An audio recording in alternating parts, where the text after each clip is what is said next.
Lorsqu'un mineur commet un acte de délinquance, le magistrat décide de sa prise en charge par la protection judiciaire de la jeunesse pour lui assurer des conditions de réinsertion optimales.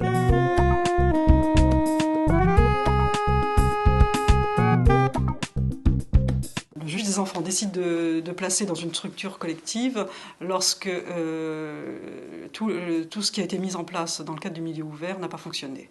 Donc on décide d'éloigner le mineur de son environnement familial, de son environnement de quartier, et de l'intégrer dans une structure collective pour qu'il puisse mieux comprendre les règles de vie en société et les règles de vie par rapport aux autres et de notions de respect aux autres.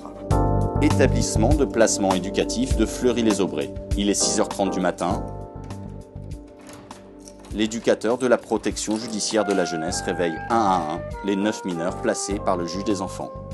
S'ils ont été éloignés de leur famille par la justice, c'est pour protéger la société de leurs actes de délinquance, mais aussi pour assurer leur réinsertion.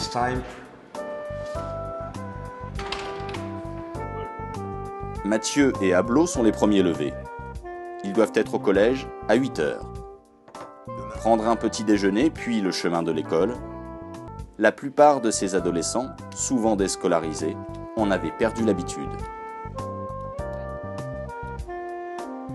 Comme chaque matin, les éducateurs et la psychologue se réunissent pour faire le point sur l'organisation. Au quotidien, l'équipe de professionnels aide les mineurs à construire leur projet de vie à travers des activités éducatives ou sportives. Dans sa chambre, Samir se prépare à quitter le foyer pour quelques heures. Aujourd'hui, il va rendre visite à sa mère. Cela fait 1 mois qu'il ne l'a pas revue. Direction Châteauroux, accompagné de 2 éducateurs. Le but de cette visite est d'expliquer à sa mère le cadre judiciaire et de faire le point avec elle sur les progrès ou les erreurs de Samir.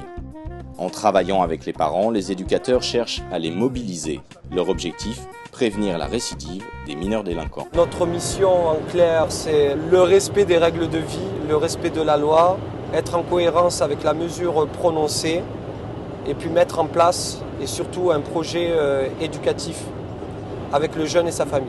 Bonjour madame. On vous suit? Voilà. Alors madame, donc on doit se voir donc avec votre fils pour justement préparer le document individuel de prise en charge. Au même moment, Cédric suit le cours hebdomadaire de taekwondo. Le sport est un axe essentiel du travail éducatif. Ils peuvent se défouler et ça permet aussi de canaliser pour certaines personnes l'énergie qui aurait tendance à être un peu débordante. Au foyer, Ablot est de retour du collège. Il a de nouveau fait parler de lui. Son éducateur le reçoit pour qu'il s'explique. Qu'est-ce que tu as retenu d'important? Il fallait que je me tienne à carreau. Oui. Pendant les 2 mois qui restent. Hein. Voilà. Et pourquoi? Qu'est-ce qui se passe dans 2 mois? Le juge des enfants sera tenu informé de cet écart de conduite. Dans 2 mois, si Ablot ne progresse pas, il pourrait décider de reconduire son placement. C'est la fin d'une journée à l'EPE de Fleury-les-Aubrais. Les mineurs dînent tous ensemble. L'insertion, c'est aussi savoir vivre en collectivité, manger autour d'une table, servir les autres et débarrasser.